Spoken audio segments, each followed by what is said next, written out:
I feel so terrible for Nelly. Why they had to do that to that man? Why he had to do that to himself? What's up with Nah, everybody facts. putting these things out? I mean, people got to learn how to control that. First of all, yeah, I Why? feel Why would terrible. you? Why would you like? Look, all right. Why would you send stuff to your friends? Like that's the stuff that gets me when people be like, "Oh, he meant to put it in his close friends." I'm like, "Nigga, who?" But why? Exactly. You know, But Why? why? Like, everybody got their own thing. He just on the stage right now. I feel like people will forget. I mean, between it's been people getting revealed. I mean, Isaiah you're right Rashad. because Hitman Holla did have something. I mean, but the only thing about it is everybody liked Hitman Hollis. everybody likes Everybody Hitman was Holler. They're not gonna. They never they were forget that. bashing the hell out of Nelly, so Yeah. they might remember that for a little Yes. minute. That's what Yeah. it is. That's what it is. Like, how did Ashanti deal with you? I was like, yo, the disrespect. No, Nelly No, is like 85 times platinum, and it was like, I'm not gonna nah, lie. but I but haven't seen Fizz, I haven't seen the video, but the number of comments from guys that came out, I was like, dog, this is what the funniest one I saw was it was somebody complain. I forgot what he said. Either way, a girl responded to him and said, "You don't have like any like point of reference," and I was like, "Okay, that's just kind of funny." That's about it though. But yeah, Nelly's just having a rough week. He having a rough week, but honestly, he's still rich, so he'll be all right. yeah. I feel bad for Isaiah Rashad. I feel bad for anybody that's going to get outed like that. I feel bad for anybody that gets their personal life exposed on the internet, whether it was like Nelly, where it's comical and it's, you just kind of did it accidentally. I'm pretty sure Nelly had a nice little laugh. Mhm. Or, you getting outed out for just personal. It's just weird. But, that's just how the internet works. It And really the internet is not a nice place. So, at all. it is worse But than check any this place out. I've ever been. The crazy part about it is there's different reception for different shit, right? So it's like the Nelly and the Fizz shit pop for different reasons, obviously. But then you backdoor and you have the Isaiah Rashad situation that's actually being digested in very different ways. Positive. We're like, hey, okay. Like it is what it is, and it's like there was a female on my Snapchat that was just like, "Damn." So Isaiah Rashad freaky like that, and I just like died. I died because it's like it's not as compared to the Nelly outrage. Yeah. I felt like initially, and I came to the Isaiah Rashad one late. Like I was working, and then I looked down. I was like, "Dog, why?" I'm like, Isaiah Rashad dropped the album, and then I was like, "Oh wow!" But I felt like Isaiah Rashad, people had empathy about it because it was like first the jokes came, and then people was like, "Hey, dog, like my man didn't even put this out there," so I was He's just living his life. I feel like Facts. Nelly's thing, I really was like, I felt like everybody was like, "Yo, you put this out there."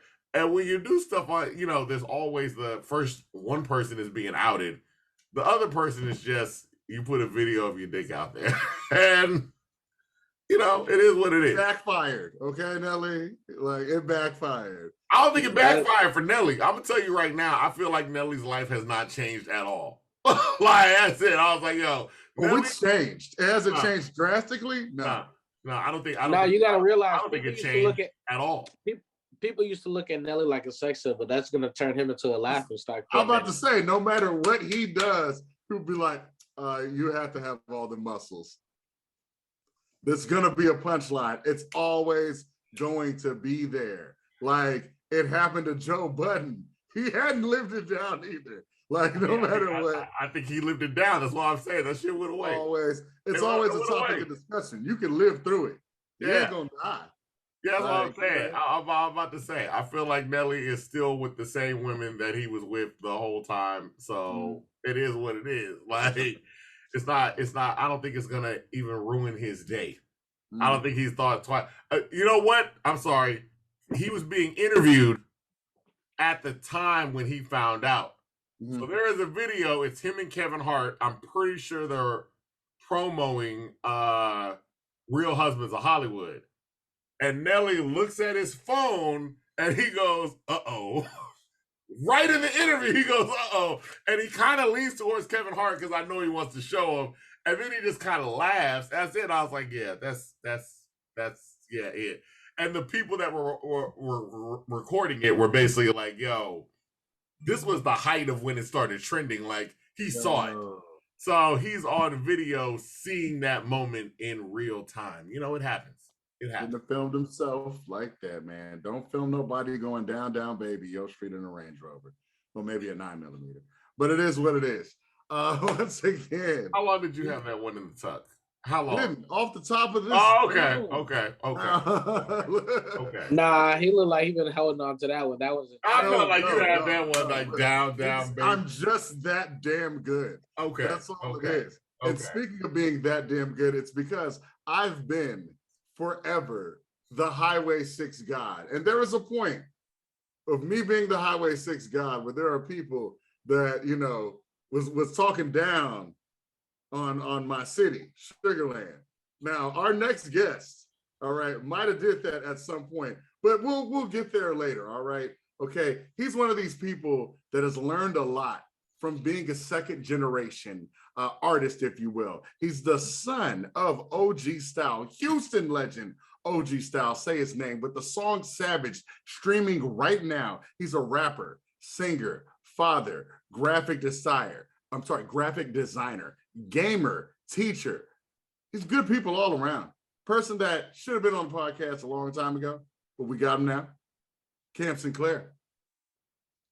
Hey, what's going on? What's going on, man?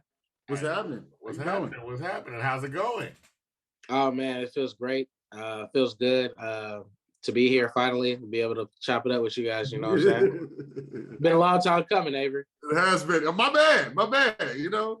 Absolutely. I mean, first, when we get into that whole second generation aspect, we're gonna start off right there. We talk to guests on this show all the time, and most of the time it is them talking to their parents and convincing them to move into a career in entertainment. All right. But you are in the rare air of somebody who you're coming from that cloth of entertainment. So yeah.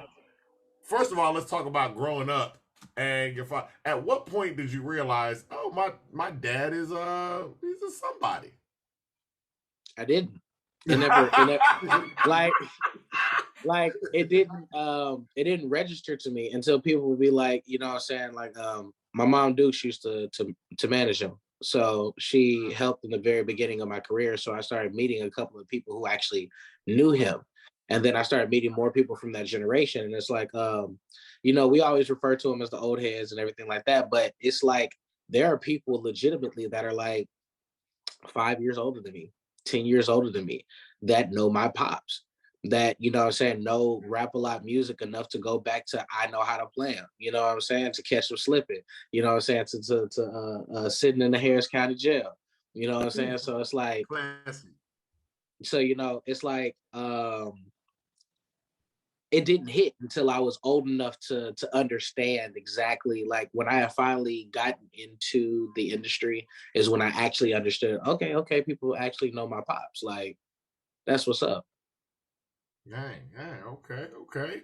So at what point, I mean, I guess, was it that influence coming from your family? You got your mother working in management, your father is actually a musical artist. Was it always like, I just have this dream of being a musical artist, or were you interested in other stuff and then moved towards it? Oh man, I'm interested in art, period. You know, I was always into music growing up. The performance aspect, grew up watching, like, you know what I'm saying, listening to my dad, watching my dad in and out of the studio, watching Michael Jackson, Usher, you know what I'm saying, growing up. And then, so music has always kind of been like there in the background, forefront, whatever. Music has kind of always been there, but it's always kind of danced around in the whole conceptual space of art, period, for me. That's how I got into graphic design. That's how I do, you know what I'm saying, video production. A thing that Avery didn't know about me, I screenwrite, you know what I'm saying? So it's like, screenwrite too? My music videos and everything are like screen written by me. I take care of everything, the video treatments and everything like that. Like I literally just shoot like a copy of the written script, the breakdown to the videographer and be like, hey, can you hit this? Can you do this? If I need this shot in this type of way, could you make that happen? All right, bet, let's move. Okay, so at a young age, was there ever an inkling like, okay, this is what I'm going to start to move into in terms of music? Did Nah. people in your family recognize that? Like your mother see this, like, oh yeah, this. Well, my Dukes always used to show pony me around. You know, the family members. Oh, my son can sing, and I was always doing "Love" by Music Soul Child because back then I had the range. You know, I still have a little bit of the falsetto, just not as high. But you know, and I'm getting more comfortable with that because like my voice is actually changing again. So I'm actually, you know, as a artist is just something to get, you know, accustomed to. Your voice, like your presence, your brand, it evolves, you know, and as it comes, the better music comes, you know, the better tone comes. I feel like I'm actually maturing. I'm getting into that point where I'm hitting a level where I can stop playing with my voice and I'm actually starting to know my voice. You know what I'm saying? So that's a whole different area of creativity that I'm about to enter into. You know what I'm saying? So it's cool. And that's one thing I think a lot of people don't recognize is just the singers' voices change, especially guys, as they progress up, and especially if you start out at a young age practicing. So talk about, I mean, your first voice change, and you just said like I didn't realize your voice could change later on unless something happens. Like there's points where your voice is going to change throughout your career. Yeah. So I mean, yeah, how do you adjust with that? Like when your voice first started changing, I mean, first of all, you have family cookout, you at reunions, and you know your mama's like, "Yo, get up there and sing Music Soul Child." Like, you know, that's how you know your family does it. And then one day it's like, all right, these notes aren't necessarily the same anymore. How do you deal with that? And then what like how did you overcome that? I feel like musicians are the second best actors, which is why a lot of musicians go into acting because that's when the ad libs come. That's when the improvisation comes. That's when, you know, you start throwing in runs and you start experimenting with your voice. So what I would do is every time, you know, especially during the times of puberty, and then so I would say my first voice change would probably have happened I want to say like 7th grade, and then again probably my junior year in high school, and then again because my voice got a little bit deeper when I was in college. And I was rapping at the time. I wasn't even singing. So I was actually using my voice for a different thing. And I feel like that also impacted how I projected and did certain things with my voice when it came to singing. I was also, during the time that I was rapping, uncomfortable with how I sounded singing because I would always mimic other singers. I was always doing covers and everything like that. So I was mimicking the John Legends, the Music Soul Child, because I sang it so much. I was singing like him and things of that nature. So it was also, you know, becoming more familiar with, okay, this is how you sound. This is how you sound. And, you know, I'm pretty sure a lot of artists could say the first time they go in the studio, not what you think. You think you about to go in there and you sound exactly like how you sound when you be singing with your friends and they be telling you sound cool. And then he plays like that raw and you sound like, oh shit, that's the air that just hit me. Yeah. For real, for real. You know, and people don't know that. People don't know about the change. I saw some video where it was a producer saying it was something about like they had this great album. It sounded incredible on the speakers. Everything sounded great, and then they went and played it in a car, and they was like, "Yo, this is the worst sounding thing I've ever heard in my life." People don't recognize those little changes. And I had to get comfortable with the fact that I was like, "All right, one, you've never heard yourself sound like this." So get comfortable, because if you want other people to like the way you sound, you have to get comfortable with the fact that this is the way you're going to produce your sound, right?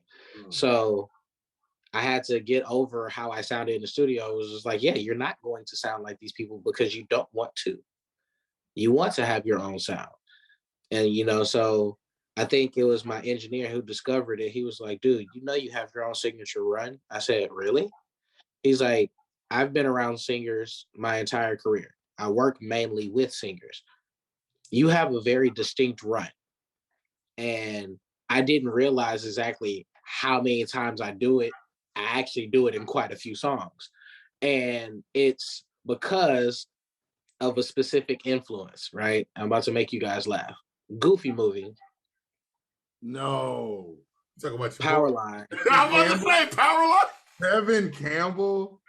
Tevin Campbell. When he hits the set the word in motion. That run, I always take it and I do a little extra with it. That's a signature that I do. And I didn't realize where the influence came from until I went back and watched the movie, bro. People don't really. You know what? I mean, that's more of a huge credit to Tevin Campbell. Tevin Campbell, for real. Yeah, like Tevin Campbell is an amazing vocalist, but what he did with Disney, like, and a lot of things, and a lot of people don't get credit. A lot of vocalists don't get credits for when they do music in Disney movies and stuff like that, and singing in Disney movies. It's a very unique talent to not only voice a character, but to bring to life a performance that you're not even doing in front of people. Yeah, that's huge.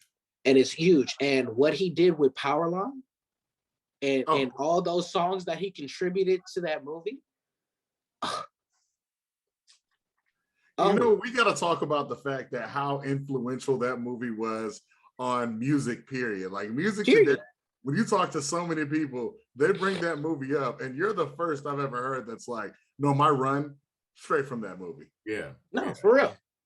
The Goofy movie just has stellar music. That was an incredible soundtrack. Like that was. Oh, I still watch and dance to that shit in my room. Yeah. Disney Plus for a reason. I feel like that's a big part of the reason why we all know that, you know, Goofy and them are black. But I was like, oh, when I was watching, I'm like, oh, this is a black movie. Yeah, sure is. The girl he likes clearly I is a didn't light. even know Mickey had black friends. I was like, oh, she's clearly a yellow bone. You couldn't tell by how low his eyes were, bro. It was like, I was like, yo, everybody in this film is black, guy. Everybody, they just that goofy color. That's it. Okay. Yeah. But around that time, you know what? Let's go back, because you are rapping at first. It's just straight rap. Yeah. Straight rap. So was it high school or was it middle school where you were starting? I was in band and figuring out instruments in middle school. In high school is when I started rapping. We would do like freestyles and before school would start. That's when I finally joined the choir in high school. I got on the dance team in high school. So I was breakdancing and pop locking and all this stuff and learning like choreography and stuff and teaching choreography at a point in time. My school was a STEM school, essentially. Like most of the focuses were in the STEM fields, but my block was in fine arts. So I was always doing something in type of art. So I did video production, learned how to shoot and cut my own music videos. That's how I started screenwriting and things like that, because I got so good. I finished the first semester. He was like, you know what? I'm gonna give you a project. Give me 2 good projects, a music video and a PSA. Directed by you, screenwritten by you, with a treatment by you. Don't give me that cookie cutter BS. Give me a music video that actually gives me a story. I don't want you lip syncing. I want a story. I want a visual music video. I said, bet.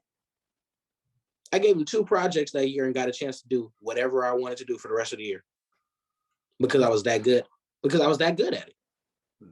And it was like, it just became natural. I have a vision for certain things, and it's because I spend so much time watching movies and watching TV, seeing the way things are shot, that I look at music videos differently.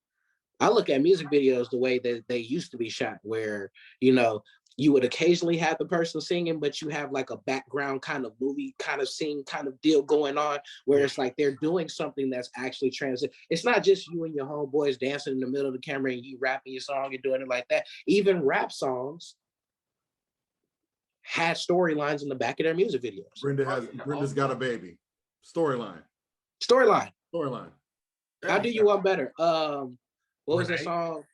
Method Man, Mary J. Blige, You're All I Need. Oh, that was fan. Yeah, that's a fan storyline. Storyline. Hey man, they got to a point where they were making so many storyline music videos. Remember the To Be Continueds? Oz got a couple To Be Continued videos where I'm like, dog, what happened? We're not even going to talk about the man, the myth, the legend, the person who always has short films with his music videos, Michael Jackson. Oh, yeah. Here we go. Absolutely. Michael Jackson had a full-on production. If he was giving you a music video, it was coming tied with a full-length movie. Mm-hmm. They teach you the choreography at the end of the goddamn feature film. Pretty much. Yeah. and everything. And then when he dropped that movie Ghosts. Mm-hmm. That phenomenon where you telling me you dropped legitimately an album in a movie? Yeah. Oh yeah. Plus, Michael Jackson is just hands down the GOAT for like, you come off of a hit album and you're sitting there with Quincy Jones and other people in the studio. And I know, you're at your house, the home studio, there are giraffes walking around outside, there's monkey. And I know the producer, when Mike walked out, was like, hey, man, we can't let this nigga make an album about Halloween. I was like, that was it. Dog, Thriller, there's Monster Mash, and then there's Thriller. And for Mike to be like, yeah, I know Monster Mash, but I'm going to do Thriller. And name me another Halloween song. Name one. Like, Mike came out and sang it. And that's just a fire album for your team to be like, yeah, let's do it. And let's also do a movie about it. And I'm not going to lie, that movie scared me as a child. Movie scared the hell out of me. Like, yo. Bro, Thriller? Yes. Thriller was... There's still some parts where that dude's cheek falls off. Yeah. Yeah. Because it wasn't your cookie cutter thriller type movie either. It was gritty. It was gritty. Yeah. It had the film grain. It had the super dark contrasted. But look, you see the way that I'm talking about it? I'm not talking about it in a way that a regular person would look at the film. I'm looking at it from a cinematic view. Yeah. The amount of contrast that they had into it. Because the amount of contrast will let you know exactly what kind of depth they're going for, what kind of feeling they're going for when they put that horror in it. And then the amount of film grain, what kind of age are they trying to put to it? Super amount of film grain that you put into it also changes the coloration of the film, so it can make it look a little bit more dated than it was. They went for a look and executed it. Yeah, perfect. And there are certain things that I tell people all the time, like, what's that show on HBO with the kids that are always Euphoria. I always tell people, I was like, nah, Euphoria to me is filmed like a horror film. I know it's not supposed to be scary, but the overall look, I'm like, this is filmed like, every time I'm watching it, I get the same vibe as watching like 1980s Nightmare on Elm Street.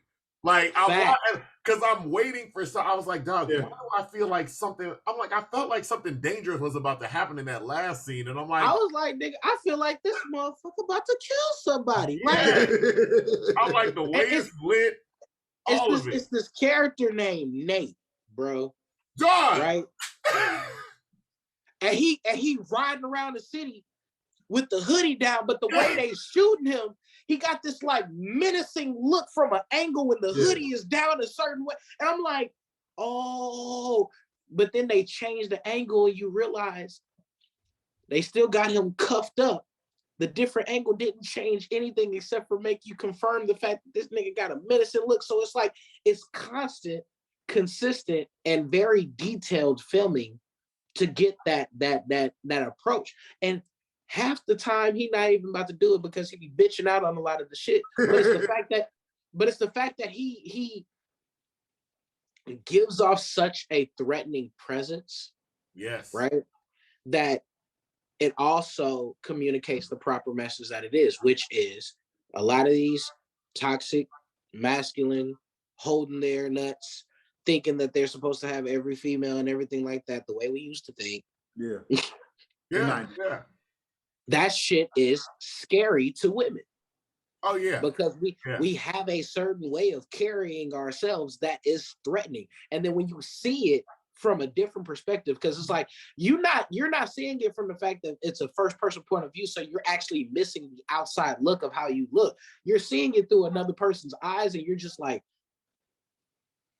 fuck, that's scary. Yeah. No, and that's literally who I think about when I'm talking about that Nightmare on Elm Street look. His scenes are always filmed in a manner where I'm like, I really feel like something's about to happen.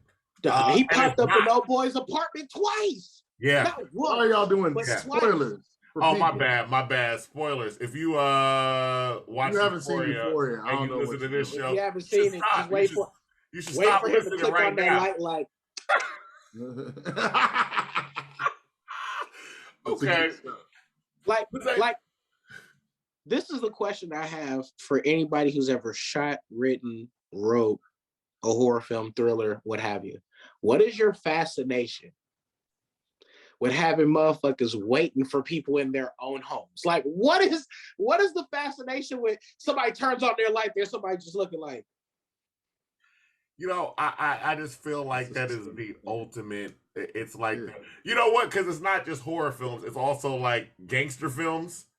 Like if there is a tough gangster or an assassin, it's like you got into my house and then like the wild part about it is, whenever I see it, especially an assassin, I'm like, how long were you sitting, dog? I've been at the store for an hour and a half. Snowfall? Did you break into my house? Like, did you hear my garage door go up? And it's like, bro, he's here. Like, hold on. The TV. I saw you at the beginning of the movie. The whole day went by. I didn't even make it until like after the club. Homie, did you fall asleep, take a nap, wake up, and still was waiting for me? Like, are you hungry or something? Why are you dressed perfect? Why did you know I was going into this room last? Yeah. That's the one that gets me. Yeah. It could be, and he was like, he's not going to the bedroom. He's going to his office. Then he comes to the office. So you thought you could run away from me? Nigga, what? Yeah. That's what you didn't know. You knew I wasn't gonna go pee. I could have never went here. Nah, if you go to the wrong room in my place, I'm like, I came home, I was tired, I went straight to bed. I was like, you was sitting where? I didn't know. You got to come wake me up. Like, hey man, I'm being menacing. Nah, the scariest ones for me, because it's the ones where you're most vulnerable, when you go to the refrigerator and you close that door, that motherfucker pop from behind that door. The bishop shot. The bishop and juice. The bishop. Now I done dropped my bishop juice. I done dropped my wings, my fries, my leftovers. I done probably dropped my drink too. Bishop and juice. Shitted on myself on the way out. It's got to be bishop and juice. I was finna eat some chicken, dog. Like, I had no violence in my heart. I've never had eaten. Well, actually, never mind. I've been to Popeyes. But other than that, I have no violence in my heart. No violence. That's why the bishop and juice scene is so scary. Because I'm like, have y'all ever? All of us have been in a school hallway. Like, do you know how quiet you have to be to side up to somebody behind a tiny locker door, and they close it, and you're just like, with that bullshit ass haircut too? Die. You sidled up to me with that bullshit ass haircut? That takes a certain level of skill. That takes a huge level of skill. Not only that, the dude was like freshman in high school. Was a whole ninja.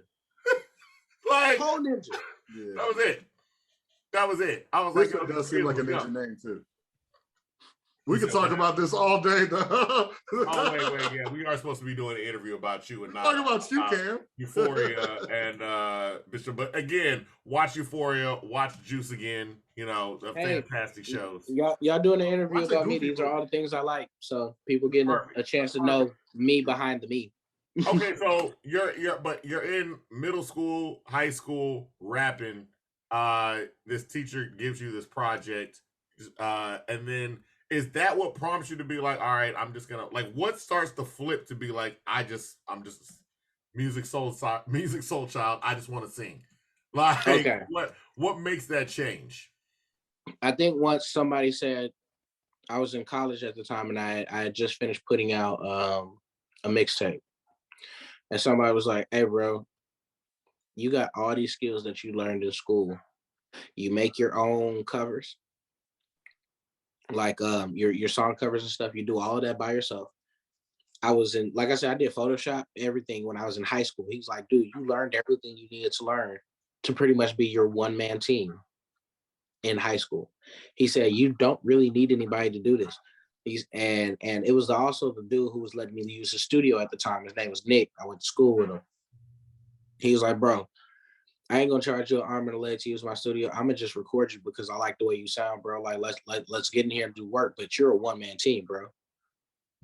He said, you do everything for yourself. And that's what it takes. He's like, that's what it takes. You can't go into this thinking that everybody's gonna to hand you something and give you help just willy-nilly. It don't work like that. And everything got a price. So you can cut prices and actually put more towards yourself the more you learn how to do for yourself.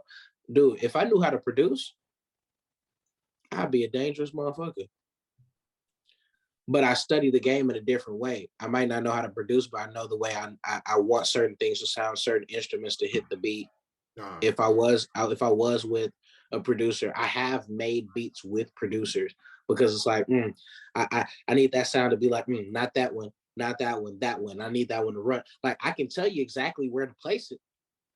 I just might not be able to do that shit because I don't understand the technology behind it. But I can tell you where it fit. Yeah. Musically, I can hear it. And that transition, that was when I hit my studio wall. You know, I sung in the studio for the first time and got a chance to hear my voice. And it was with him, and he was just like, bro, like, stop playing. You do this shit. Every time you do a show, you're singing, you're not rapping. So sing. Started singing my own hooks, and it just took off from right there. It was like, I lost my uncle, and I wrote a song for him right before he passed. He got a chance to hear it. But after I wrote that song, I was just like, yeah, I think now I'm ready to take it seriously. I had just met Avery, you know, Bam.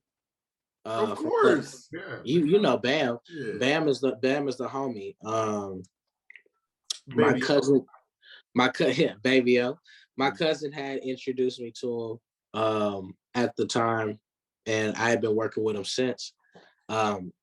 Actually, to be completely honest, since I've been doing this whole musical journey, he's actually the only engineer who's touched my music so far. Really? You know what he's doing. What is it You know about? what I'm saying? Because people talking about Bam, like, what is it about Bam that not? This is just to add on to what people have alluded to or just blatantly said. Like we've had Jedi Master, we've had George Young. We have people on here that not only talk about the importance of production, but even talk about how much more important engineering is. They don't even say it's more important, but it's like, yeah, they talk about the producer and that is fantastic. And it's like, yeah, let's put it together. But they're like, man, the engineer, like, I don't let just anybody engineer my stuff. I don't. And I've only met a few people who are capable of engineering on the caliber that I need. You know, when I met Bambino, the first time that I cut a song with him, I was just like, first of all, the way that he talked to me when I was in the studio was unlike anybody who talked to me. First of all, he sounded like an old school gangster. He does. Baby, see, look, what we gonna do here is, right? You're gonna chop it up right here, right? I'm gonna need you to hit that. And he'll sing it with you because he's a singer too. That was another thing that drew me into working with him because it's like, I hated being a singer who only worked with engineers who only knew how to work with rappers. You're not gonna know what to do with my voice. It's a different style of engineering. So to get with someone who is experienced with singers and was a singer himself, I was like, he's gonna understand it. He actually taught me stuff while I've been recording. The first song I ever recorded with him is actually on the Savage project. It's called Lay Down.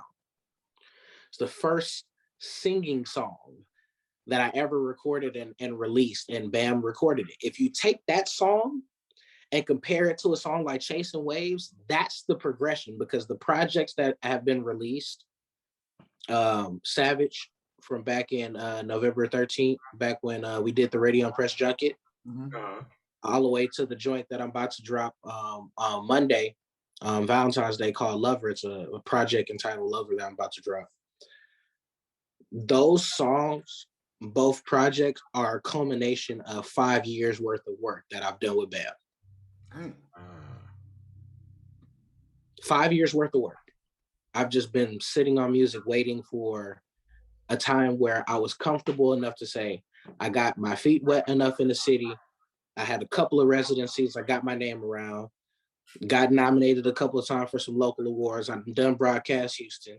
I'm ready to do the Hustle Awards. I'm ready to do the Go DJ Awards. You know what I'm saying? I'm ready to do the stuff that puts me around. I'm constantly getting into other stuff. And it's like, I'm just trying to find my lane because it's different, you know, for R&B. And that's the other thing that I wanted to kind of get to. Starting out in rap and then switching over to R&B, and Houston is, we say it on here all the time. Like, people be like, "Yo, if you can make it in New York, you can make it anywhere." And I was like, I think if you can make it in Houston, you can make it anywhere, because New York has venues you can go to. New York has infrastructure and industry and things like that. A lot of people in Houston are out here doing it on their own, and that's even more exasperated when you're talking about essentially you got to make your own shows. Yeah, the singers here, if you are in R&B, and when we talk to different singers, they're like, look, we got the best here, like, hands down. Like, they are tested, they are tried and true. Like, you can't just come here and just, like, I'm a sing and you can't do it. But that's one of the things too. What is it like being here in the city where it's like you've got this talent, but it is something where you've got to create your own lanes? Well, I will say I've had more opportunity singing than I've had rapping. I've had better, I guess you could say, response. Even my rap style is eclectic. It's not your normal trap rap. It's not. I rap like your Coles, your Kendricks, your Most. You know what I'm saying? Your Talibs. I have influence from like Wu-Tang and stuff like that. So my bar style, the way that I rap, is not going to give you cookie cutter 1, 2, 3 ABC. Is going to give you, oh shit, he just changed up his cadence at least 5 times in the 16. You know what I'm saying? But also, I know how to rap on topic. Oh man, no, because like a lot of the stuff, and y'all will hear it on the projects. The rap features are me. Okay. You know what I'm saying? So it's like, I only have, I believe, one other rap feature. I did a song with Killer Calion called Survival. It's a SoundCloud exclusive. I only released it on SoundCloud. I haven't released it everywhere. I think I might re-release it everywhere because it's a dope song. It's a Black Lives Matter track. And then I got a song called Fancy Cars with Gooch. Outside of those 2 features, I think every other rap that you hear that's a song from me is me. I'm singing and rapping on the same track, and this is the comment that I get all the time. Hey, bro, who is that rapping? Because I sound like 2 different people. You do sound like 2 different people. Yeah. It's like your voice gets a little bit grittier. I don't understand. It's because I started out rapping, so that was the voice that I got more comfortable with, and I have such a passion when I come at it. It reminds me of how my dad used to flow. So I low-key try to flow like my pops in a sense. You know, I try to bring that energy to it. So, you know, I drop the voice a little bit. I you know what I'm saying? I come at it with a different feel, but with a different swag. You get a little bit more aggressive. I hear it. Oh, for sure. And the crazy thing about it is I even approach the microphone different. When I'm singing, I'm caressing the air and the microphone and shit. When I'm rapping, you know what I'm saying? You know, shit to the mic. You know what I'm saying? And it's crazy because the thing about it is like, now that I've said that, you know what I'm saying? If you're watching it or whatever the case may be, now when you hear the music, you can be like, oh shit, like when he said that, that's the part where he changed up and started like talking his shit. And it's like, I'm big on music telling stories. I'm big on music having more than just an appeal that is man, this beat was dope as hell. I never want somebody to listen to my song and say, damn, this beat was dope. That means you didn't hear anything else that came with it except for that beat. True. And so it's like, the one thing that I feel like we're missing in this age, we got everything. We got modern day hip hop, we got old school hip hop people sampling old stuff. We have trap soul. We got the drill, you know what I'm saying? But what we got a taste of and different glimpses of is when you have something that's like Silk Sonic, and they give you that eclectic classic sounding music, and you realize how many people gravitated towards it. There is a lane that I fit in, and I like to call it it's modern day retro, right? And what I mean by that is it gives you all the feels of modern day music. I'm sorry, it gives you all the feels of that retro classic vibe within the modern feel without overcompensating what they're trying to deliver in the modern sense of the music.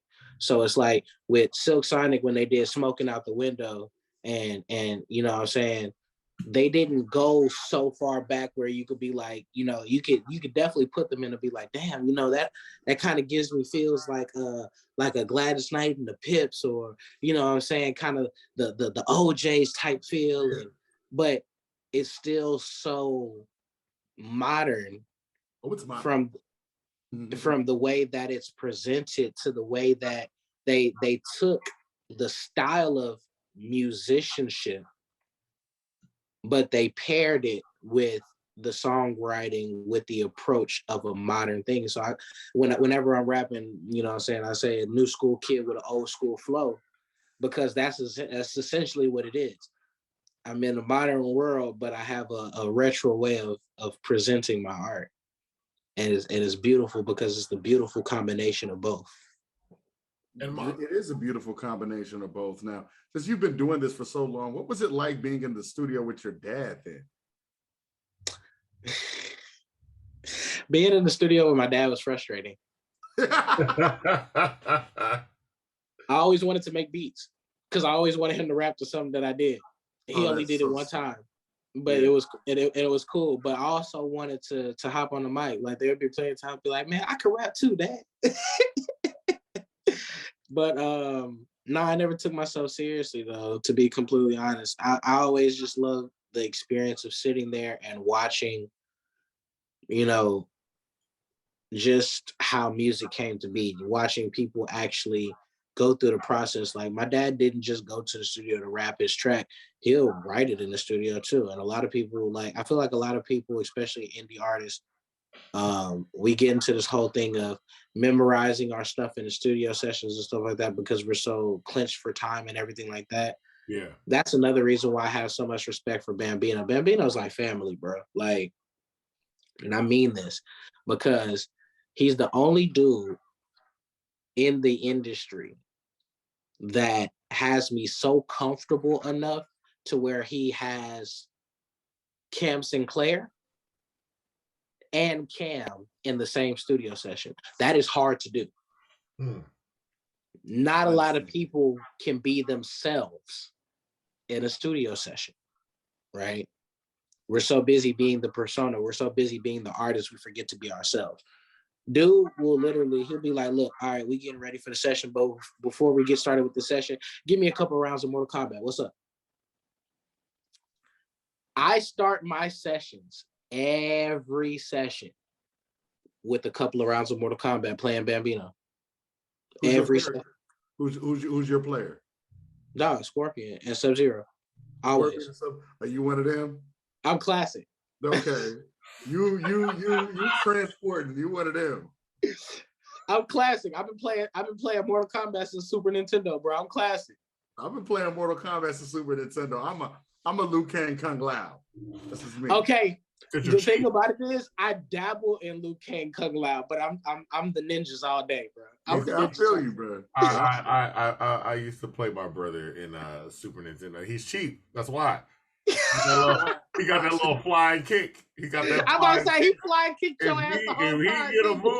If he get a move on you, that's just what it is. I'm not cheap. I just know how to win. It's a game. That was back in the day where the uppercut was the strongest thing in the game. You just uppercut. You catch it with a good one. Half your life gone. Like, what the fuck? I used to love that game, but it is what it is. That's good though, that you're sitting there and you really get to relax and be yourself. It's like Bam knows exactly how to work with you. But and he does, and like I said, that's a testament to how comfortable I've gotten in the studio with him because of the fact that it's like he caters to every portion of being an artist, right? He's like, you're a human at the end of the day. You're a regular ass nigga at the end of the day, but you know what I'm saying? He talks to you as an artist so you understand exactly what you're doing, and then he'll flip on you so fast. Like it's so fast how he goes from artist mode to, hey yo Cam, so what you got coming up on Twitch next? And I'm like, bro, like let me get this run real quick. He's like, all right, come on, get this take. Come on, let's run it back. And it's so funny because it'll happen in the quickest little moments, and I'm like, damn, like I'll be in the middle of a verse, and oh my God, Bam is good for this. I'll be singing something, and he'll decide to get goofy and sing it in a goofy ass way and have me laughing. Now we done took 5 minutes out of the session because I'm sitting up here trying to catch my breath because he done got me laughing so damn much.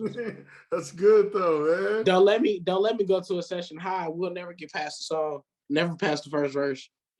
Because he'll have me laughing in that motherfucker. We'll probably do like the first half of the song and then I'm done. Like we'll have to finish it in another session because you can have me laugh throughout the whole night.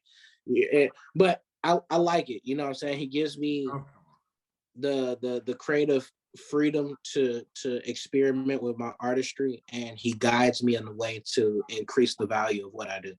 So working with him is like I have my tag team every time I go to the studio. And he knows every time I come to the studio, I'm ready. I memorize all my shit before I go to the studio. So it's a vibe. Like I have to be loose and in my mode, because if I'm not memorized or not, you can go in there with a feel. And I've done it before. You go in there with a feel, and then you come out and you're like, yeah, I'm gonna have to re-record that shit. It just don't feel the way that I needed it to feel. You can hear it. I mean, that's why you can hear it. These like certain artists, like when I would like do production, I would make sure to always have some alcohol with me, and I'd like regulate the alcohol. So I'd be watching. They thinking I'm just a fun guy. I'm like, nah, there's 4 of us in here. That means 1 bottle. So everybody would get tipsy and we keep going. If there's 2 of us in here, nah, we can't finish the bottle because it's not going to be anything. And it's like after a while, you kind of realize that. And that's good that he has you in that space to where you come prepared and you already know, I got to remember this. And I mean, you guys just work well together. I mean, that's super positive. So like, when it comes to how did you actually get involved with BAM then? How did that happen? I was out in Austin working with this dude named A Squared and my boy Nick. I was recording out of a dorm, bro, like out of a closet, no type of soundproof. We was using our clothes and goddamn pillows that we would stack behind the goddamn microphone just to give us a little bit of extra soundproofing, bro. Talking about it, just the memories, dog. It was rough. And my cousin, people know her as Keo. She was doing this track, and we were trying to start a little group, and it was a bunch of us because it was like, me and my cousin, we did music. We grew up and we were tight. That was like more like my sister than my cousin, more than anything. And you know what I'm saying? We grew up, and then we had a partner that went to her school, but I knew him because me and him dated the same female back at one point in time and ended up getting cool off of that shit. It was the weirdest thing. Hey, that's always a friend for life. When y'all can get cool from that, y'all be like, Hey, yeah, it is what it is. So, we tried to do something, and we started making music as a group, and she was doing music by herself at the time. It was getting more serious with it. She had started using Bam, and she was like, hey, you should go use him. So the first time I went to Bam was to record a song called Naked Hustle with her. We did a little stripper joint, and I was singing on it and rapping, and I was just like, yo, like, I like working with him. He knows how to talk to a singer. He knows how to work with singers, and he got my voice sounding dope. Like, I didn't think I could sound like this. Now he's going to challenge me because I'm coming in here kind of low key, like singing, and I wasn't on top of my shit. And it's like I listened to some of my old shit when I was singing on it, and I was just like, yeah, I sound so much better now because I'm pushing it out now, because I have a little bit more confidence in myself now, because it's like my approach is a tad bit different because I have that swag that just comes with maturing. You know what I'm saying? Like, you do it long enough, it's not just muscle memory. It's evolution. You eventually either you evolve or you get stuck. You plateau, and I'm not trying to plateau.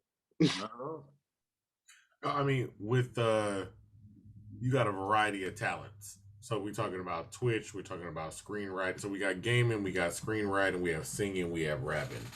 What is kind of your, I don't want to say what's your true love, but like, if you had the opportunity right now for one of them to pop big, like right now, Music.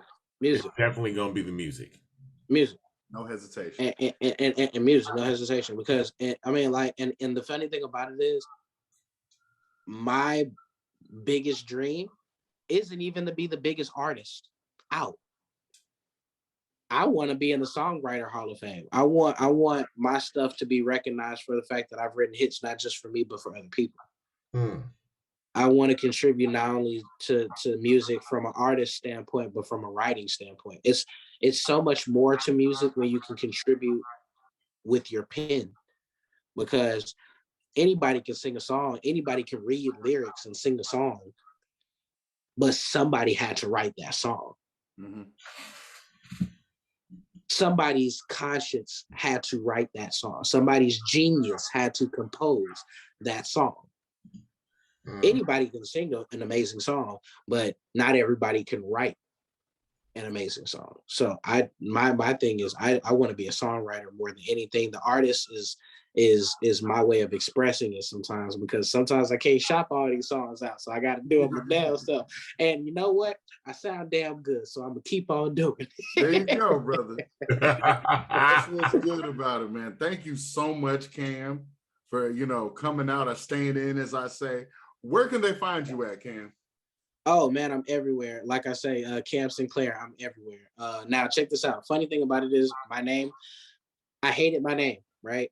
My name. I'm about to say, because you share a name with somebody else too. You share a name with another famous person. Yeah. I share a name with a motocross. Yes. With a motocross. So there's two reasons why I hated my name, right? One, because I was like, "Ooh, I'm about to be the only Cam Sinclair." Wrong. I forgot, and the thing about it is, I'm into extreme sports. I used to watch X Games every year, so when I thought back to it, I was like, "Ooh, this is gonna be hard," because Cam got stories after him. Yeah. Cam got, what I'm saying, legit documents, like documentaries of him. You know what I'm saying? So it was like, I'm gonna be competing against a different crowd who knows Cam Sinclair from, extreme sports. Who the hell is Cam Sinclair music? So I had to find different ways to kind of like stand out, right? So that's when the gaming comes in, because now you have Cam Sinclair, now you have I Sing I Game. Who the fuck is I Sing I Game? It's this guy who's singing and gaming. He's literally playing his album and other independent artists who he likes, and is singing their songs and play. Like, to be completely honest, most of my streams are independent music. I hardly play mainstream music in my stream if I can help it. Now, I ain't gonna lie, I like my mainstream music. Who doesn't? For a reason.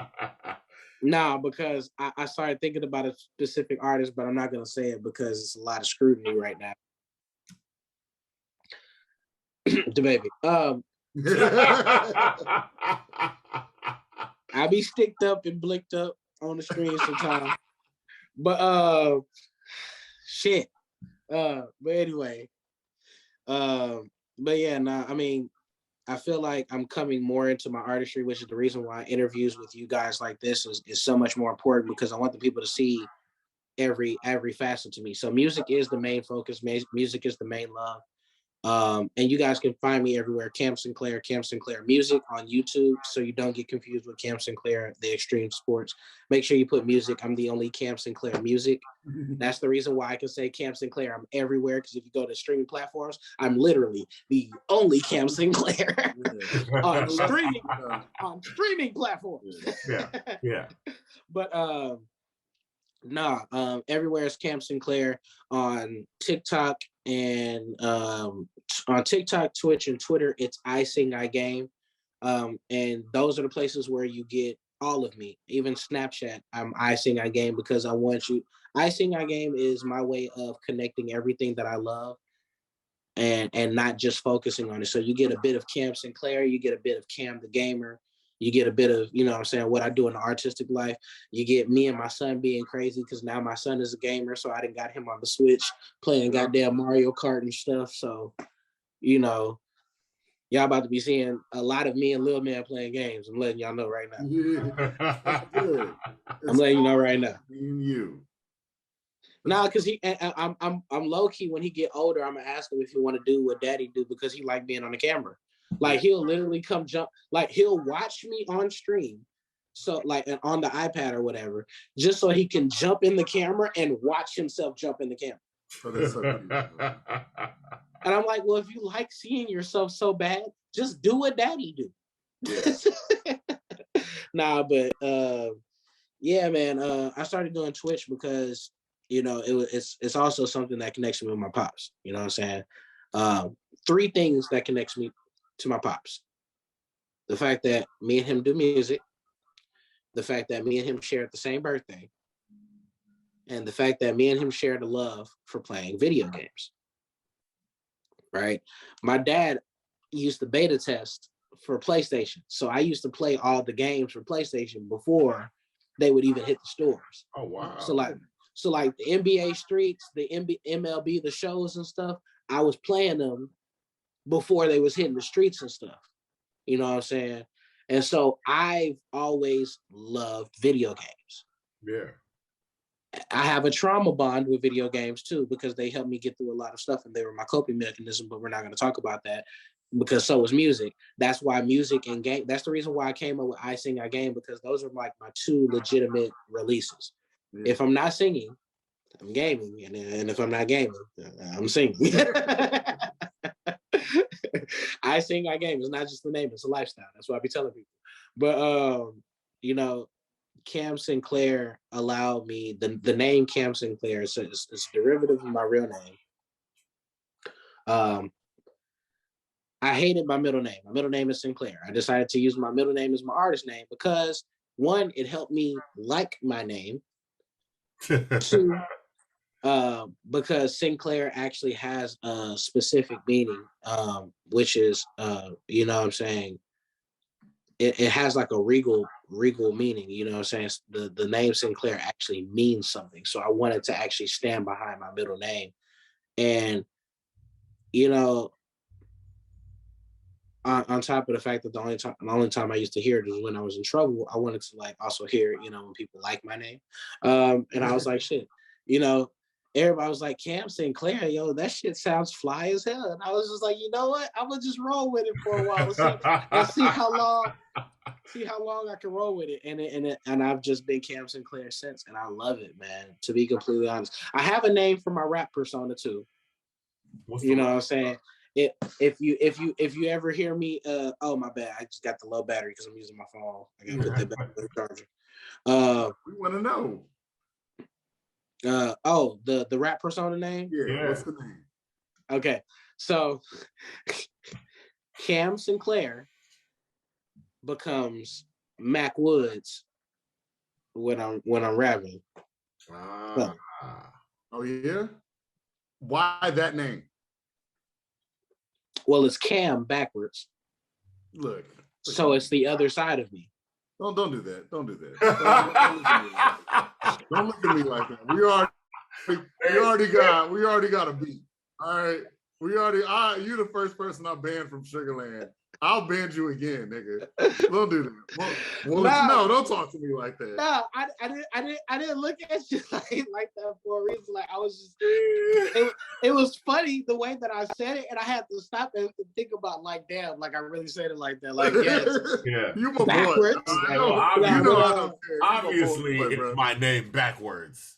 That's what. No, but like for the longest, to tell you the truth, Cam, the real person, is like so introverted. I used to, live for validation from other people. So me as an artist, using different parts of my name gave me ownership of myself in a sense. So Cameron Sinclair Woods became Cam Sinclair and Mac Woods. Two sides of the same person, each expressing different things about themselves. You know what I'm saying?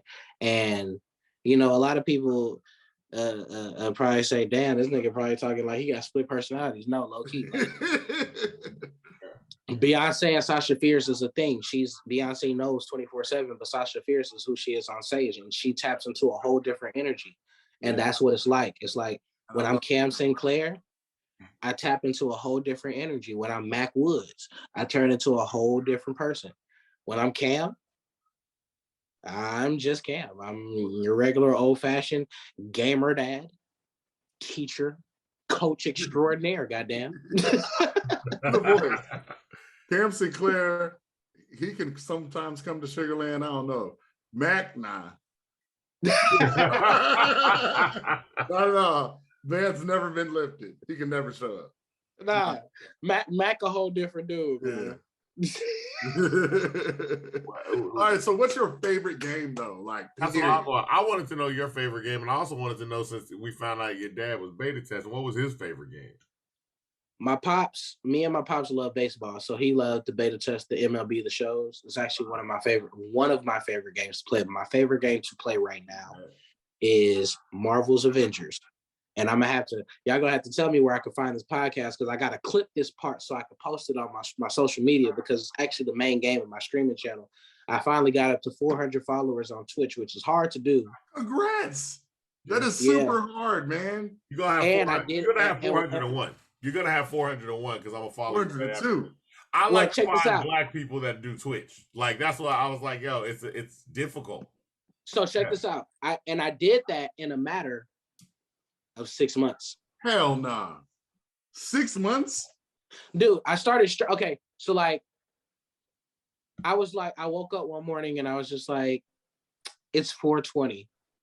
I'm gonna get high and I'm gonna just start streaming to YouTube. Like, I'm gonna just like play my video game and I'm streaming to YouTube. Somebody found me on YouTube and was like, bro, come to Twitch. He was like, your type of personality, find you a camera and get on Twitch. And he just ran me down the game. He taught me how to make overlays and stuff like that. Well, he didn't teach me really. He like directed me like what to use, but like I created everything. Like I like put over like, so I never made like one of those generically used fucking overlays. I used to create my own frames for games. Like if I was playing a different game, I made a different frame for me. And I got my homeboy who was my photographer and my videographer at the Radio and Press Junket. He's a graphic designer too. I like him. So me and him tag team things. He actually helps me create the emotes for my channel. So all the emotes are created by Saw the Art Studios. Really? And me, yeah. So it's all original. Those are all originals. That's awesome. So you moving like the huge channels, bro. Because it's like I've met some of the huge channels. The huge channels are some of my network. Like the streamers who I know on Twitch, I met them because I followed their YouTube content. Their YouTube channels have tons of fucking followers. You would never think that any of them pay attention. I've played games and have had people like bring their followers to my channel, and actually vibe with me. There's one person who I follow YouTube and Twitch, And this is before I even started streaming. His name is Lejeune. He's a black dude, like a like you know what I'm saying, popular dude. I started streaming Marvel's Avengers, which is, like I said, it's my main game. And he's been rocking with me for a while. He subscribed to my channel. He'll come in and occasionally drop rays and actually like communicate with my chat, and then he'll dip out. You know what I'm saying? He'll interact with me on Twitter and stuff like that. People are still coming in from there.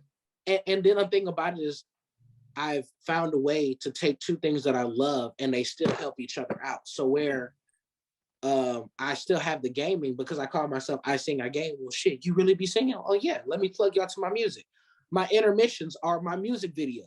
You know what I'm saying? So it's like I'm getting people are like watching my music videos constantly because they show at least 2 or 3 times in my intermissions before I come back on screen. And then it's like, you know, I got my music playing in the background while I'm playing games and stuff like that. I'm actually singing while I'm streaming and stuff like that, so people can actually hear my real voice and be like, okay, he can actually do it. And then this is the kicker.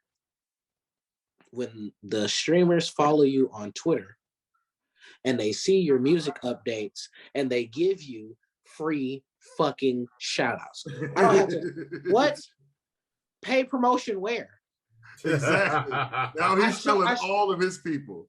Like, I show up in the chat, say what's up. They're like, yo, it's my man, I Sing, I Game. Look, y'all follow him on Twitter. He just posted a clip of him doing a music review, and man, he got some nice vibes. Y'all should check him out. He's gonna be dropping an album. And like, this one dude literally told me, he was like, bro, I don't usually do this, but I'm gonna allow you to put your link in there because I want people to check out your music. Hey, drop the link for your stuff. And I was just like, what the fuck is this? It's a whole new avenue of promotion I never thought I used.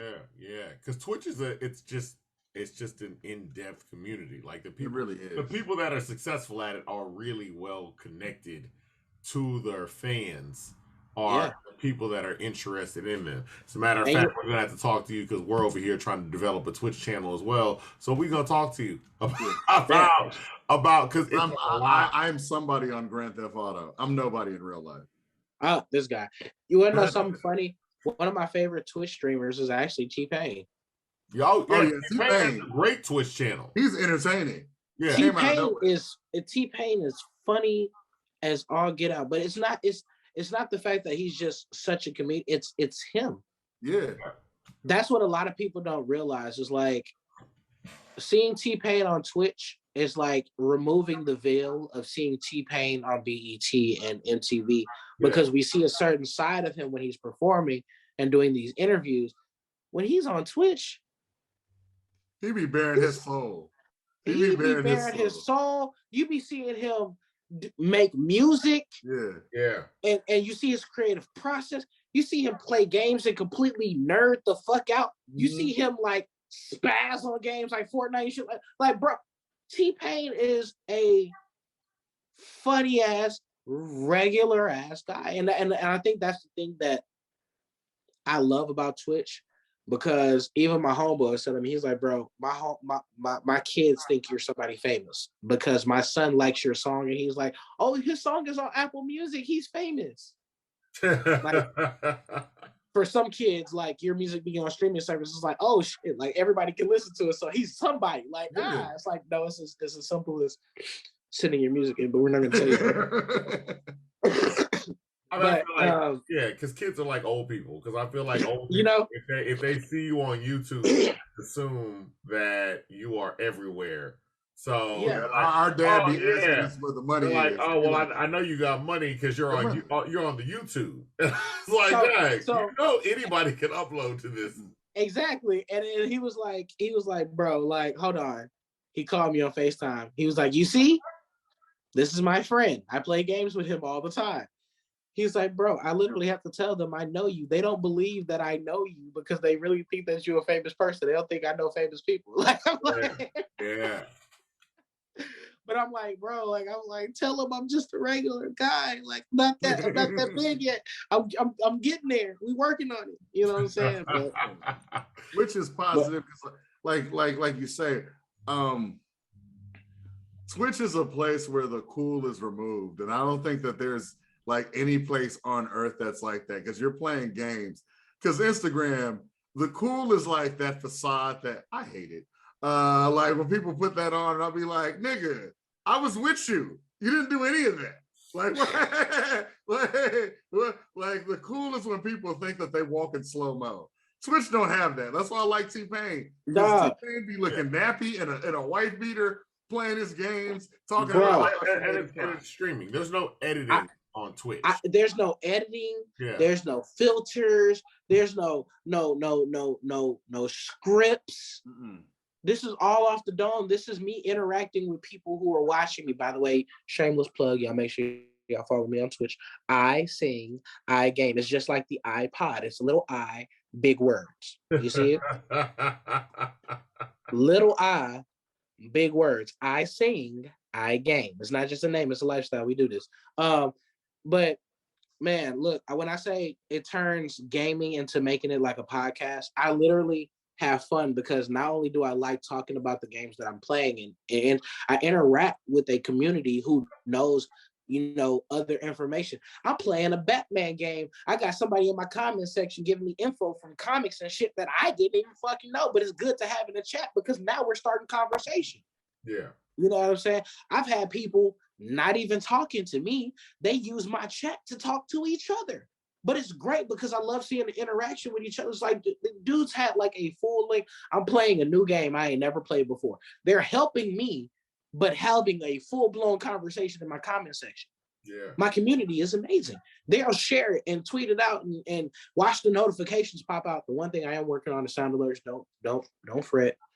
We're gonna have our sound alert soon. We're gonna have some funny shit from Kevin Hart and some other sound bites that I can find, but mostly some Kevin Hart because Kevin Hart funny a little bit left to me. I mean, his sound bites be on point. Kevin Hart, his sound bites be hella hilarious. He is funny. All right, we just got used to Kevin Hart because he's literally everywhere.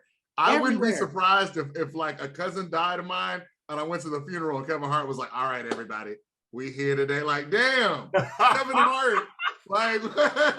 You do this too? Hey, you know what? You know what we're gonna do? We're gonna say this eulogy, and then I'm gonna All right, don't make me that. Don't make me that. Okay, all right.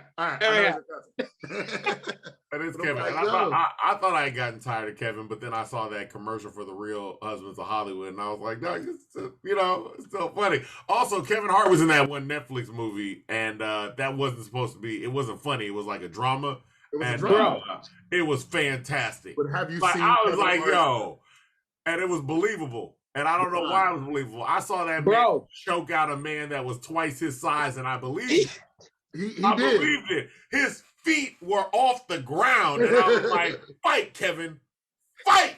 Have you seen? I know you got Peacock, don't you? Kevin Hart and Snoop Dogg on a night show, bro. Amazing. Yeah. Amazing. Nah, I'll do you one better. When one of the dopest wrestlers become one of the biggest movie stars. Of course. And at the time, you're the biggest comedian. Y'all do not one, not two, but three movies where y'all like synergy is just crazy. Out the door. The Jumanjis, stupid funny. The new Jumanji's stupid funny. Mm-hmm. The movie where he was the CIA agent. Yeah. Love that movie. Central Intelligence, love it. Yeah.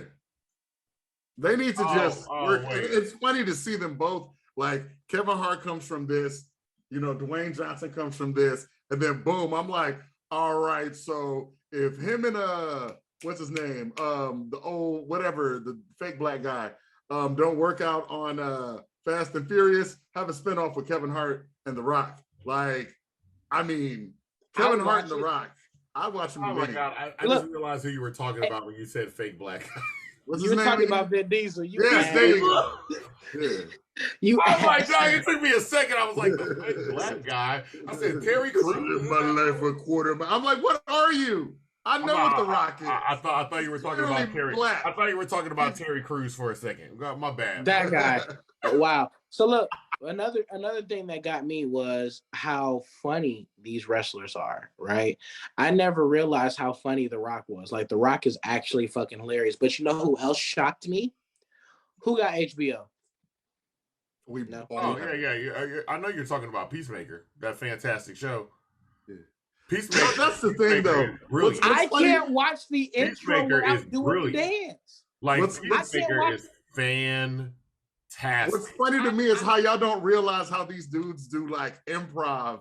They have to improv all. And I'm sitting there like they have to improv those funny moments because that shit is too funny. Because I'm like, yo, I'm a wrestling fan, so when I see it, I'll be like, I like this person, and people be like, F that person, and I'm like, you'll find out. You'll find out. John Cena I would say in Peacemaker, better than the Rock. I feel like old buddy is acting his ass off because he's playing a character that's like, he has these funny moments, but he's still also like internally sad. Like it's like you will see moments he is like, broken. Dog, you are so sad, but you're also like trying to find a friend. You got this thing, and it's like but it's such a good show.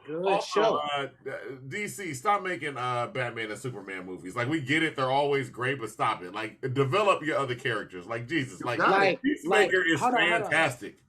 Take a picture. Take I said a picture. Take a piece of the Marvel formula and develop your characters.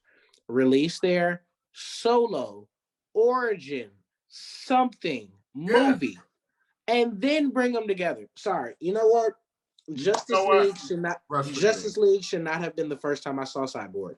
Thank you. Thank you. And then y'all cut out all the stuff. Y'all are trying because I loved what they did with that. Okay, first of all, not Joss Whedon. Fuck that version. Yeah. Snyder. I'm not so particular on the filmmaker himself. After everything that came out about him from Buffy the Vampire Slayer all the way to Justice all the way up. I ain't got no respect for you. I don't. But what Zack Snyder did with his vision for Justice League was perfect. And then they had to put it in a box and just put it away. Because I'm like, nah, I thought they were headed on a path, and it's like you see things like you said, take a piece of the Marvel. Like, I know, and there are reasons why Marvel developed the way they developed, because in terms of rights to characters, but I felt like they were in a boardroom and they were like, you want to do something about Spider-Man? They're like, nah, Ant-Man and Wasp. Nobody even know about them. Like, there were a lot of people that Guardians of the Galaxy. I love comics. Guardians of the Galaxy, I was like, people was calling me like, what's that? I was like, hey man, I don't know. That's a raccoon on a spaceship. I'm like, Eternals. Mm-hmm. That's what it is. That's what, like, these are things. So it's like develop. I never thought my mom would ask me about Vision. I'm looking at her like, nigga, what? What are you talking Why are about? you telling me about what goes on with Vision? You don't know who this is. But yeah, you see Peacemaker. I was going to say another show, and this isn't a wrestler. It's an athlete.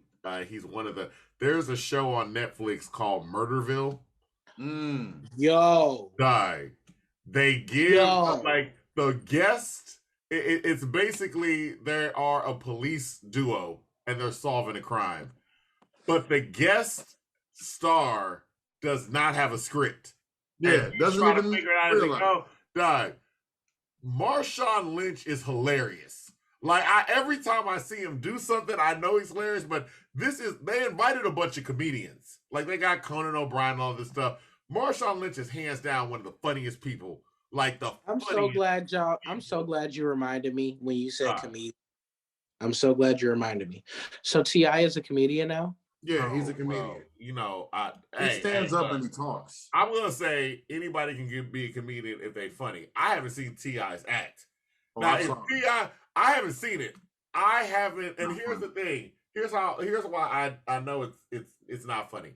Because if T.I. got up there and killed it, and I'm not saying he can't develop his skills and kill it, we would have seen clips of him killing it. Like, people would have been like, yo, T.I. blew this shit out the water. Like, that's just what it is. I have to look for it. He's starring on a comedy tour with some comedy big heads. So I feel like if they and you know, if you're rolling with big heads, they're not gonna approve some wackadoodle who's not gonna deliver. That's rarely Look at happens. T.I. though. He has this thing that comedians like. It's called money. Money. Money. Nah, because Money. I'm gonna say it like this: name a Def Jam comedy tour that didn't have, that had at least one non-funny person to hop on that stage. Yeah, but it's 2022 now. Niggas will sell their soul for everything. All right. That's facts. That's okay. Facts. That's what I'm saying. It's money, bro. I'm not gonna name names, but there have been some actors and actresses that have gone on comedy tours. And look, I'm saying like this. I'm not one of those people where they're like, remember when Cat Williams was attacking everybody and being like, oh, that person's not a comedian. Everybody don't have to be on stage to be funny to me. There are a lot of actors that I think are funny, and I was like, oh, you're funny in that role. Like somebody wrote it for you. Your delivery is great, all that stuff. But I was like, I don't ever have to see you step on stage. So that's why I always had issue with who's old girl that was in that Cat was getting mad about. Oh God. Tiffany Haddish. Yeah. They was talking about Tiffany Haddish. She's funny as hell, bro. But that's what I was saying. I said when I see her in films, she's funny. That the white woman, Melissa McCarthy. I was about to say Melissa Etheridge. Melissa McCarthy. Melissa McCarthy is funny to me. I don't think anybody has ever asked her to step on stage and be like, tell these jokes.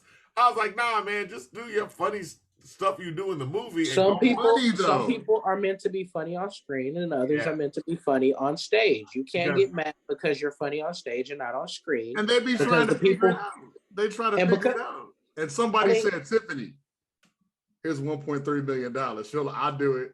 I'll do it too. But I'm gonna tell you right now, there are people I think that are funny. Give me $1.3 million. I'll tell jokes. They'll be terrible. I'm not funny on stage. I get that. Because there are also some comedians that come from the stage where I was like, dog, you are funny in movies. But when I saw you multiple times on stage, I was like, dog, I'm not laughing at all. God rest his soul. God rest his soul. You know what I'm going to say. Ooh, John Witherspoon. Woo! I hated his stand-up. Okay, I wasn't going to attack John Witherspoon. I was going to throw out Mike Epps. Mike Epps, either way. I was going to say Dion Cole. God. Whoa! Okay. Dion Cole is hold up. I'm sorry. I don't know a lot of his stand-up, and the stand-up that I've gotten, I prefer him in the shows and in the movies, because the way that his character is in the shows and in the movies, the way that he's able to have a free range within his acting allows him to be a little bit more funnier to me. Well, I'm not saying his stand-up isn't funny. I love his stand-up. Yeah. It's just better. But I like him better as an actor.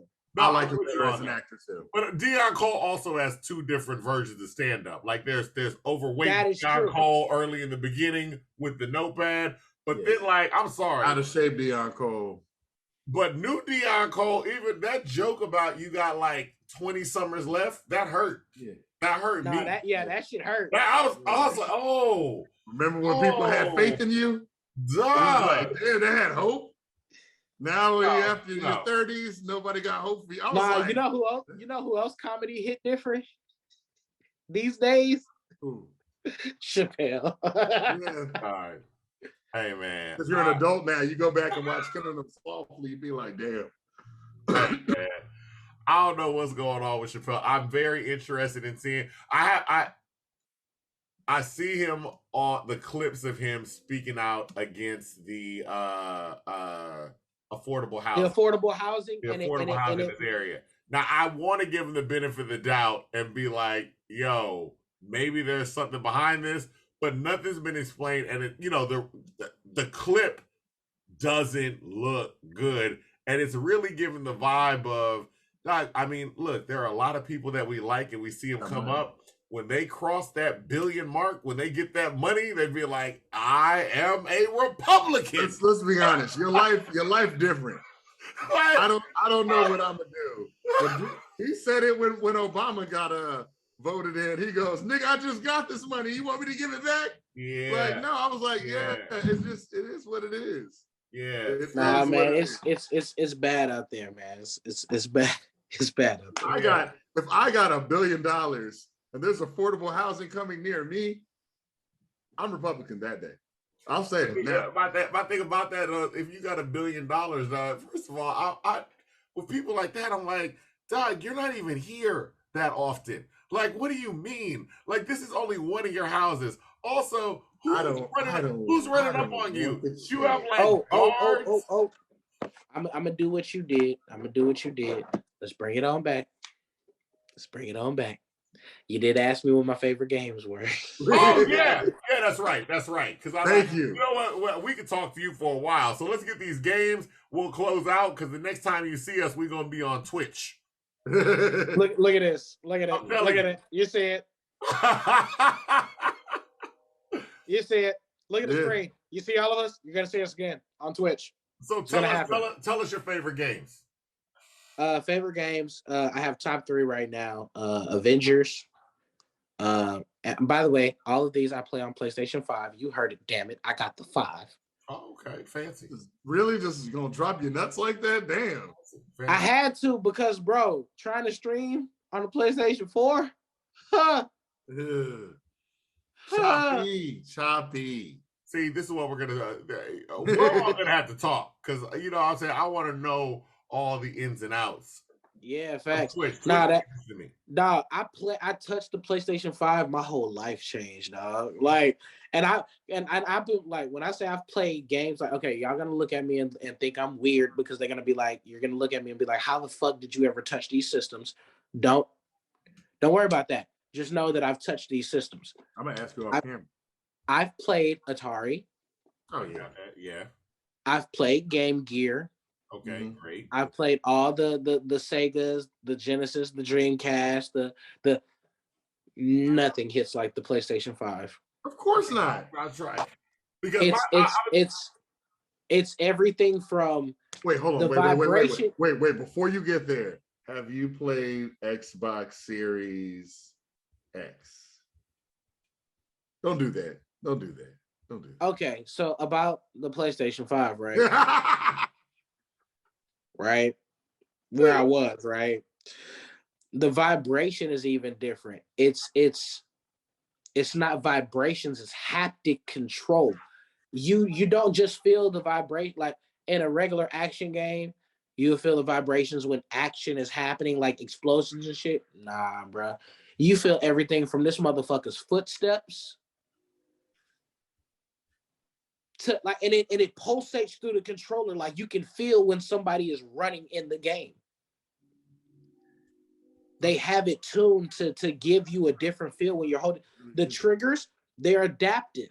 So if you have stronger fingers and you don't feel like tapping your triggers because you know that's just gonna break them, you can adapt the trigger sensitivity to give you some resistance so you can have a little extra strength when you pressing your fucking trigger. Like the controller is nice.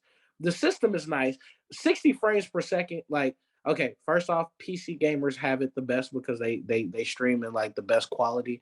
Is obviously better than 60 frames. But bro, on a console, 60 frames looks so buttery when you streaming, bro. 60 FPS is beautiful. But in 4K, 60 FPS? Does that water look like real water?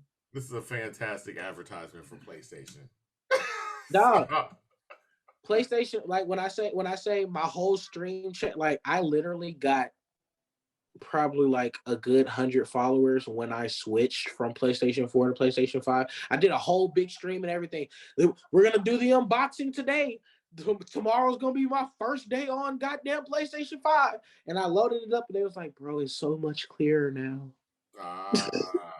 It was like I took off the veil and the rest. And the world was clear because they saw that gameplay and it wasn't stuttering and staggering and everything like that. It was smooth gameplay of me smacking the fuck out of everything in front of me. The load time too. You can't really twitch on a Nintendo 64, huh? Nah. You gotta at least have a game that has access to an HDMI cord only because with streaming you're gonna need a capture card for a video game. Yeah. So it has to patch through the capture card in some kind of way, shape, form, fashion. Obviously through the HDMI. I need to get me a Switch though because I'm thinking of getting nostalgic and going back to Pokemon. Oh yeah. I got a Switch. I think the Switch is fantastic. Pokemon Go. The Switch is amazing. I had a Switch Lite, Fantastic. but I want the actual console. I held out because I got the Switch during the middle of the beginning of COVID. I was like, yo, I was just trolling online, like looking online. Like I was like, I'm gonna find one because I need something to buy my time, and it's been a great purchase because I was like, oh, dog, I remember the Mario games. You know, I mean, look, we were talking about favorite games. My favorite game is still Power Stone on the Dreamcast. Whoa! I ain't heard that game in a while. Yeah, that's fantastic. It's the best game. It's the best game. I be telling people all the time, Power Stone on the Dreamcast. Y'all should get it. I tell my students that, but they be like, "You got a favorite game, Avery?" Yeah, Halo Reach is my favorite of all time, but I play mostly Grand Theft Auto Online. But Halo Reach is my favorite. You ain't never touched Destiny? I hated Destiny. When Destiny came out, I bought it. I was there at midnight to get it, bro. Then I played 2. I'm a fan of Bungie, and that's why I was like, that's why Halo Reach is it. It was the last time where Xbox and Bungie was like, we good. Now this new Halo, I'm cool with, but Reach, I couldn't. Destiny 2, I played it for the first time on stream the other day and almost lost my shit. The gameplay so good, dog. It looks beautiful. Like it looks good, it plays good. I like the weapon crafting and good. But I just now got into looter shooter, so I think that's the reason why I really like it. But bro, fucking Destiny 2 is a wave, man. Avengers and another game that there's a game I'm looking forward to. I just need them to stop playing with me. WWE 2K22. Don't talk to me. You know who you're looking at? If I swear I've been nationally ranked before. This is my game. If I get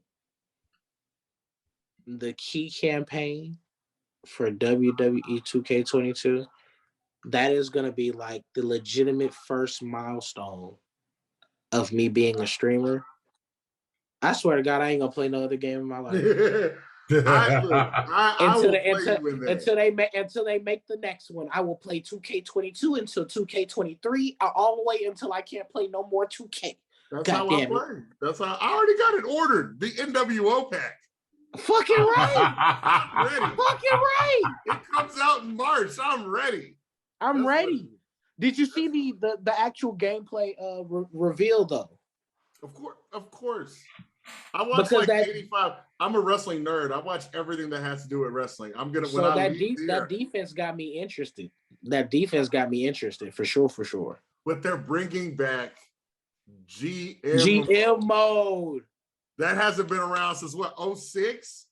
They knew what they needed to do. When they messed up on the last game, they was like, fine, we'll bring it back. And I knew they was gonna do it. And now it's back. That GM mode in my faction, bro. Faction, I'm gonna stay in faction, bro. I'm gonna live in faction because I'm letting you know right now. Play it. I'm a nerd. I won't even get into how I create 100 other black characters that I have a storyline in my head. And if you know me, then you know, even girls I date will be like, they know my wrestlers' names. And I'll be coming up with names and stuff off the top. My brother be like, how you come up with that? In my mind, I was like, if you knew I've been used that name for a wrestler.